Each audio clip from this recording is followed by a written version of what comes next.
Sabi ng doktor ko, kailangan makawalo ako ng chemo at saka 25 radiation. So madaling sabi, December, na-schedule na ako ng chemo. December, nag-start ako ng chemo, pagpasok ng January. Nakapag-chemo po ako ng 2 times. Tapos, pinipilit niya talaga ako, auntie, sabi niya, try mo to. Sabi niya, tanong pa chemo kasi ano. Sabi ko, hindi kasi wala akong pera, sabi ko. Alin bang mas mahal yung chemo o yung juice? Yun yung sasabi niyo kanina. Alin bang mas mahal yung chemo o yung juice? Sabi ko, mas mahal yung chemo kasi 22,500 weekly. Weekly pa ako.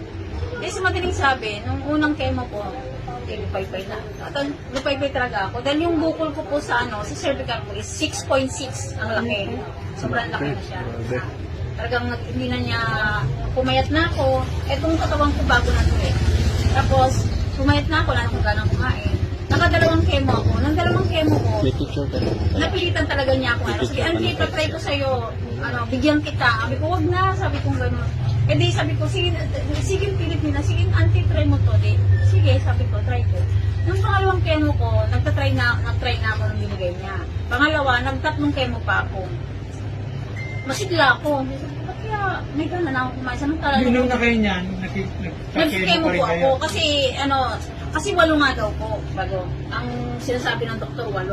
Hindi, 8 sesyon ang kailangan ng chemo ko. Di, nung una, hindi ko kayang bumangon. Yung pangalawang chemo, hindi ko kayang kumain. Nagsusuka ako.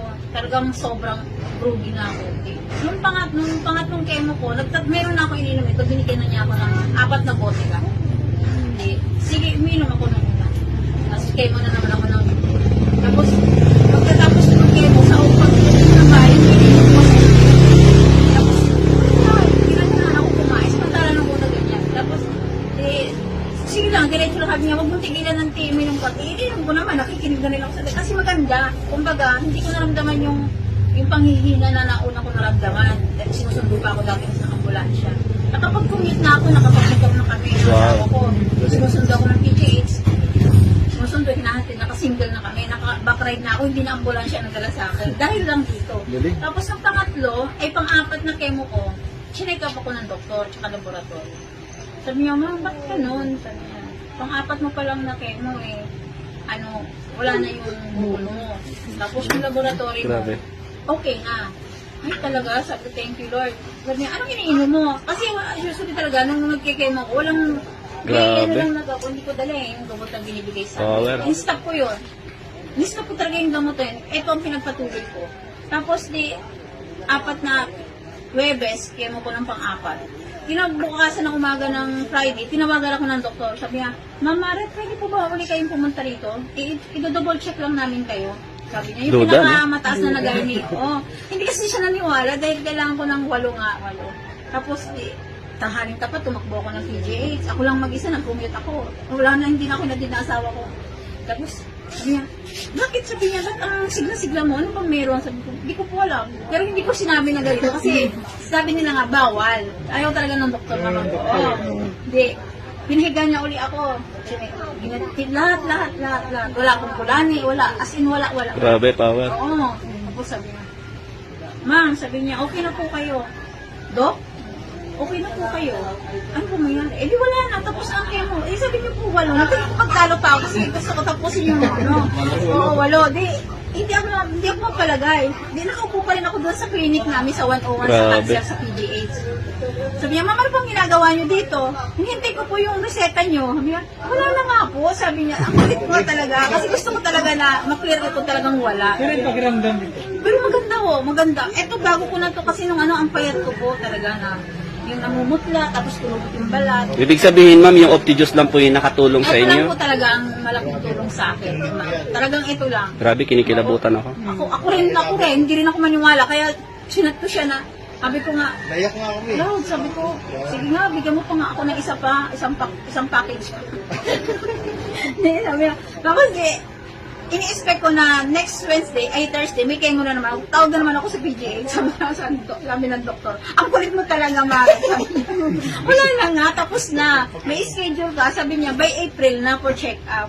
Ako kasi, yung asawa ko, kinukulit ako. Hindi pa tapos ng chemo mo. Sabi, meron ka pang 4. Wala na nga daw, sabi ng doktor. Grabe. Nagla-loud speaker ako, narinig ng asawa ko. Totoo, sabi ko. Totoo siguro, kasi bagay, kung saan ka na nakakarating, ang lakas-lakas mo na, sabi niya sa akin. Ako, Tama eh. Hindi, ako talaga naiyak talaga ako nung sinabi ng doktor. Sabi niya, salamat at 4 lang ang tapos mo kasi sa bigat ng bayad. Oo nga po. Pero hindi ko talaga inamin sa kanila na ito. Hanggang ngayon. Sana inamin mo ma'am para makasama natin siya sa Kasi business. nung time na, ngayon, nung isang last day, Monday, nag-text na naman ako, nangulit na naman ako. Dok, may schedule na po ba ako ng check-up? Sabi niya. Sabi, teka lang ha, sabi niya, wait lang, sabi niya, text sa akin. Tapos siguro mga 30 minutes na reply.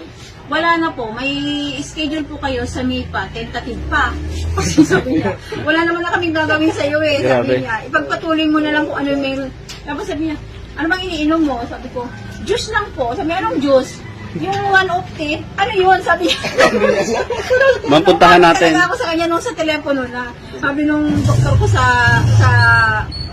Obigay niya, anong juice yun?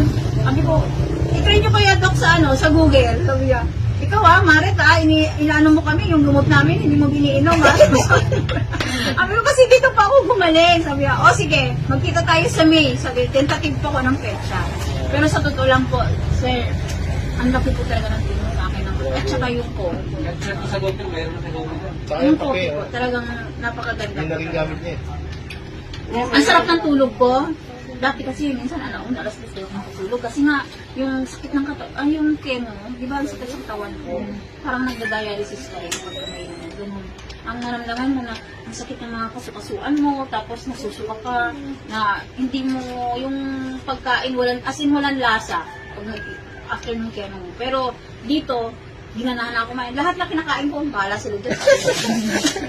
Sabi ko, binalabas naman niya, sabi ko, bawal sa akin kasi ang karne. Ang kailangan ko lang kainin yung talbos ng kamote, ilalaga lang, walang asin, walang betchin, walang magic sarap. Ganun lang po ang pagkain ko talaga. Pero sa ngayon po, ay nako, pero soft drinks talaga ba? Ayoko. Pero ito lang po talaga, kaya ako naniniwala ako sa 1 of tea. At saka marami na rin talagang nakatry na Yes. sa Malco. Yes. Yun lang po. Grabe. Maraming si Lord.